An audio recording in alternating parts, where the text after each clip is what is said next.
Vedic കാലഘട്ടത്തിലെ ദിനചര്യകൾ എന്താണെന്നറിയാൻ നിങ്ങൾ താല്പര്യപ്പെടുന്നുണ്ടോ? വളരെയധികം നല്ലതാണെന്ന് തോന്നുന്ന എന്തെങ്കിലും ഗുണങ്ങൾ നിങ്ങൾക്കുണ്ടോ എങ്കിൽ അത് മറക്കാതെ കമന്റ് ചെയ്യൂ. വേദിക് കാലഘട്ടത്തിൽ ഉരുത്തിരിഞ്ഞു വന്ന പല ടെക്നിക്സിനെ കുറിച്ചാണ് നമ്മൾ ഇന്ന് ഈ വീഡിയോയിലൂടെ മനസ്സിലാക്കാൻ പോകുന്നത്.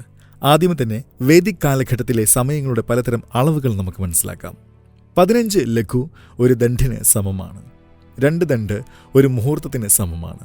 30 മുഹൂർത്തം ചേർന്ന് ഒരു അഹോരാത്രം ഉണ്ടാകുന്നു. പക്ഷേ ഹ്യൂമൻ ബീങ്സിന്റെ ഒരു അഹോരാത്രത്തിൽ 8 പ്രഹരങ്ങളാണുള്ളത്. അതിൽ ഓരോ പ്രഹരങ്ങളും 3 മണിക്കൂർ സമയത്തിന് തുല്യമാണ്. ലഘു, ദണ്ഡ്, മുഹൂർത്തം, അഹോരാത്രം പിന്നെ പ്രഹരങ്ങൾ ഒക്കെ സമയമളക്കുന്ന വേദിക് യൂണിറ്റ്സ് ആണ്. 24 മണിക്കൂറിനെ ഒരു അഹോരാത്രം എന്ന് പറയുന്നത് പോലെ ഓരോ അഹോരാത്രത്തിലും 3 മണിക്കൂർ വീതമുള്ള 8 പ്രഹരങ്ങളാണുള്ളത്. രാവിലെ 6 മണി മുതൽ വൈകുന്നേരം 6 മണി വരെയുള്ള സമയത്തെ രാവിലെയുള്ള പ്രഹരം എന്നാണ് വിളിക്കുന്നത്. പൂർവഹൻ അഥവാ രാവിലെ എന്നാൽ 6 മണി മുതൽ 9 മണി വരെയുള്ള സമയമാണ്. മധ്യാഹൻ 9 മുതൽ 12 വരെയുള്ള സമയവും പിന്നെ അപ്രഹാൻ അഥവാ ഉച്ച കഴിഞ്ഞുള്ള സമയം 12 മുതൽ 3 മണി വരെയുള്ള സമയമാണ്. സായാഹ്നം 3 മുതൽ 6 മണി വരെയുള്ള സമയമാണ്. ഇതുപോലെ വൈകുന്നേരം 6 മണി മുതൽ പുലർച്ചെ 6 വരെയുള്ള സമയത്തെ രാത്രിയിലെ പ്രഹരം എന്ന് വിളിക്കുന്നു. അതിൽ 6 മുതൽ 9 മണി വരെയുള്ള സമയം പ്രദോഷമായിരിക്കും. നിഷിത് എന്നത് 9 മുതൽ 12 വരെയുള്ള സമയവും ത്രിയാമ 12 മുതൽ 3 വരെയും ഉഷ 3 മുതൽ 6 വരെയുമുള്ള സമയത്തിലായിരിക്കും. ഈ 8 പ്രഹരങ്ങൾക്കും അതിൻ്റെതായ മഹത്വമുണ്ട്. അതുകൊണ്ട് തന്നെ തെറ്റായ പ്രഹരം അഥവാ സമയത്തിൽ എന്തെങ്കിലും കാര്യങ്ങൾ ചെയ്യുകയാണെങ്കിൽ അത് നിങ്ങളെ കുഴപ്പത്തിലാക്കും. ധർമ്മശാസ്ത്രം, ജ്യോതിശാസ്ത്രം, ആയുർവേദശാസ്ത്രം അതുപോലെ തന്നെ മോഡേൺ ലൈഫ് സ്റ്റൈലിൻ്റെ അടിസ്ഥാനത്തിലാണ് ഈ വീഡിയോ ഉണ്ടാക്കിയിരിക്കുന്നത്.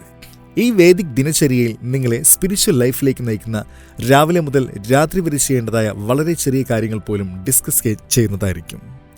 ഇതിൽ നമ്മൾ ദൈനംദിന കർമ്മങ്ങൾ, യോഗ ശ്ലോകങ്ങൾ, ബ്രഹ്മമുഹൂർത്തത്തിൽ ഉണരുക, പുലർച്ചെയുള്ള സ്നാനത്തിൻ്റെ നിയമങ്ങൾ, തിലകം തൊടുക, പൂജ ചെയ്യുക, മന്ത്രജപം ചെയ്യുക, വ്യായാമം, പ്രാണായാമം, വസ്ത്രധാരണം, നിവേദ്യം അർപ്പിക്കുന്ന രീതി, ഭക്ഷണ രീതികൾ, ഉറക്കത്തിൻ്റെ രീതികൾ, ഉറക്കത്തിന് മുൻപ് ചെയ്യേണ്ട കാര്യങ്ങൾ തുടങ്ങിയവയെ പറ്റിയാണ് പറയാൻ പോകുന്നത്. ചില പേർ സ്പിരിച്വാലിറ്റി ഫോളോ ചെയ്യാൻ താല്പര്യം കാണിക്കാറില്ല. നിങ്ങൾ ഏതു തരത്തിലുള്ള വ്യക്തിയാണെങ്കിലും 1 മാസം ഈ ഒരു റുട്ടീൻ ഫോളോ ചെയ്ത് നോക്കുക. അപ്പോൾ നിങ്ങൾക്ക് എത്രമാത്രം പവർഫുൾ ആണെന്ന് മനസ്സിലാകും. നിങ്ങളുടെ irregular sleep pattern, irregular eating time, പിന്നെ ഒരു കാര്യത്തിലും താല്പര്യമില്ലായ്മ, lack of focus, lack of productivity, lack of concentration, പിന്നെ സ്ട്രെസ്, ഡിപ്രഷൻ, ആങ്സൈറ്റി, പ്രൊക്രാസ്റ്റിനേഷൻ, പാസ്റ്റിനെ കുറിച്ച് ചിന്തിക്കുക, ഫ്യൂച്ചറിനെ കുറിച്ച് ചിന്തിക്കുക, മോട്ടിവേഷൻ്റെ ലഭ്യതക്കുറവ്, സെൽഫ് ഡിസിപ്ലിൻ ഇല്ലായ്മ ഒക്കെ തന്നെ നിങ്ങളുടെ ഡെയിലി റുട്ടീൻ ബന്ധപ്പെട്ടവ തന്നെയാണ്. അതുകൊണ്ട് തന്നെ ഈ വേദിക് ദിനചര്യ പിന്തുടരുന്നതിലൂടെ നിങ്ങൾക്ക് നിങ്ങളുടെ ജീവിതത്തിൽ നല്ല മാറ്റം കൈവരിക്കാൻ കഴിയും. ഇനി കാര്യത്തിലേക്ക് കടക്കാം. ആദ്യമായി തന്നെ വേദിക് ദിനചര്യയെ 4 തരം തിരിക്കാം. 1 പ്രഭാതചര്യ, 2 സാധനാചര്യ അഥവാ യോഗ, 3 ദിനചര്യ, 4 രാത്രിചര്യ. നമ്മളിന്ന് ഈ വീഡിയോയിൽ പൂർണ്ണമായും പ്രഭാതചര്യയെക്കുറിച്ചാണ് പറയാൻ പോകുന്നത്. ആദ്യം പറയാൻ പോകുന്നത് ഉറക്കം ഉണരുന്നതിനെ പറ്റിയാണ്. പ്രഹരത്തിൽ ഉഷപ്രഹരത്തിലും മുഹൂർത്തത്തിൽ ആണെങ്കിൽ ബ്രഹ്മമുഹൂർത്തത്തിലും ഏകദേശം 3 മുതൽ 4 മണി വരെയുള്ള സമയത്തിൽ നമ്മൾ ഉണർന്നിരിക്കേണ്ടതാണ്. ഇത് എന്തുകൊണ്ടാണെന്ന് നമുക്ക് മനസ്സിലാക്കാം. നമുക്കെല്ലാവർക്കും അറിയാവുന്ന കാര്യമാണ് നമ്മുടെ ശരീരം പഞ്ചഭൂതങ്ങളാൽ നിർമ്മിതമാണ് എന്ന കാര്യം. ഇവയുടെ സമ്മേളനം കാരണം പ്രധാനമായും 3 ദോഷങ്ങളാണ് ഉണ്ടാകുന്നത്. ഇതിൽ വായുവും ആകാശവും ഒത്തുചേരുമ്പോൾ വാതദോഷമുണ്ടാകുന്നു. ഇത് കാരണമാണ് നമ്മുടെ ശരീരം ചലിക്കുന്നത്. ഇത് രാത്രി 2 മണിക്കും രാവിലെ 6 മണിക്കും വളരെയധികം ഡോമിനൻ്റ് ആയിരിക്കും. ഇനി ജലവും പിന്നെ അഗ്നിയുടെയും സമ്മേളനം വഴി പിത്തദോഷമുണ്ടാകുന്നു.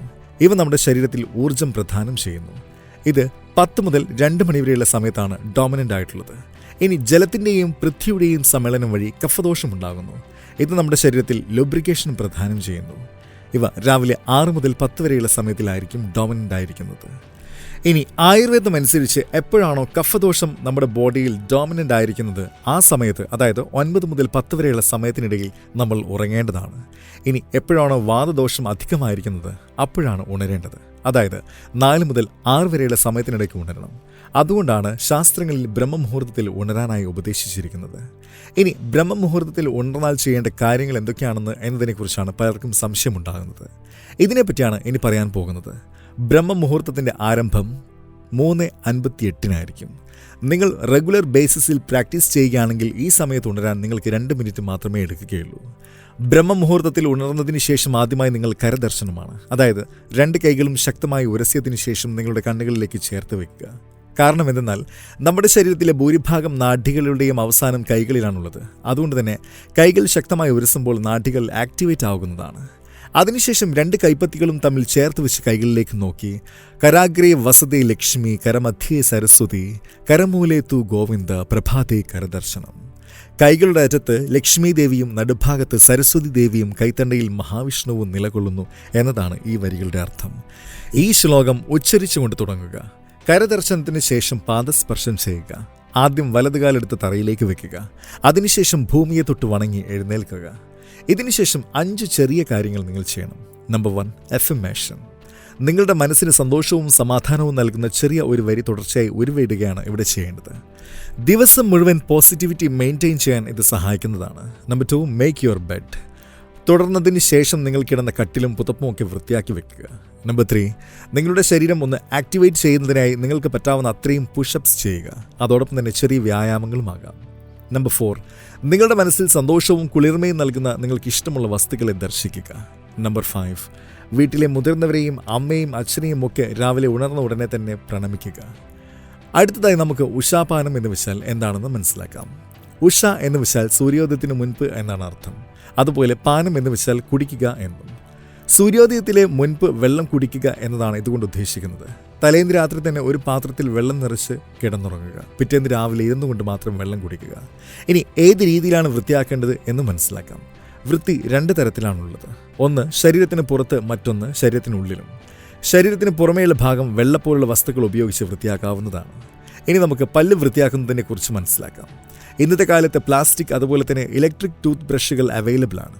അതിൽ കെമിക്കൽ ടൂത്ത് പേസ്റ്റ് ഉപയോഗിച്ചായിരിക്കും ഭൂരിഭാഗം ആളുകളും പല്ല് വൃത്തിയാക്കുന്നത്. എന്നാൽ ഔഷധ ഗുണങ്ങളുള്ള മരങ്ങളുടെ ചെറുചില്ലകൾ ഉപയോഗിക്കുന്നത് വളരെ മികച്ച ഒരു കാര്യമാണ്. നിങ്ങൾക്ക് സാധിക്കുമെങ്കിൽ ഈ രീതി ക്ഷീണിച്ചു തുടങ്ങുക. വേദിക് ട്രഡീഷനിൽ 4 തരത്തിലുള്ള സ്നാനങ്ങളെക്കുറിച്ച് പറഞ്ഞിട്ടുണ്ട്. അതിൽ അതിരാവിലെ 4 മണിക്കും 5 മണിക്കും ഇടയിലുള്ള കുളിയെ മുനിസ്നാനം എന്നാണ് പറയുന്നത്. 5 മണിക്കും 6 മണിക്കും ഇടയിലുള്ളതിനെ ദേവസ്നാനം എന്നും 6 മണിക്കും 8 മണിക്കും ഇടയിലുള്ളതിനെ മാനവ സ്നാനം എന്നും 8 മണിക്ക് ശേഷമുള്ള കുളിയെ രാക്ഷസസ്നാനം എന്നും പറയുന്നു. അതുകൊണ്ട് തന്നെ നിങ്ങൾ പരമാവധി 8 മണിക്ക് മുൻപ് തന്നെ കുളിക്കാൻ ശ്രമിക്കുക. ഇവയാണ് നിങ്ങൾ അറിഞ്ഞിരിക്കേണ്ട വേദിക് റുട്ടീൻസ്. 1 മാസം ഇത് പിന്തുടരുന്നതിലൂടെ നിങ്ങളുടെ ജീവിതത്തിൽ വലിയ മാറ്റങ്ങൾ ഉണ്ടാകും എന്നതിൽ യാതൊരു തരത്തിലുള്ള സംശയവുമില്ല. കൃത്യമായ രീതിയിൽ പിന്തുടരാൻ ശ്രമിക്കുക. അതിലൂടെ നിങ്ങൾക്ക് പ്രതീക്ഷിക്കുന്ന ഗുണങ്ങൾ ലഭിക്കുന്നതാണ്. വീഡിയോ ഇഷ്ടമായെന്ന് കരുതുന്നു.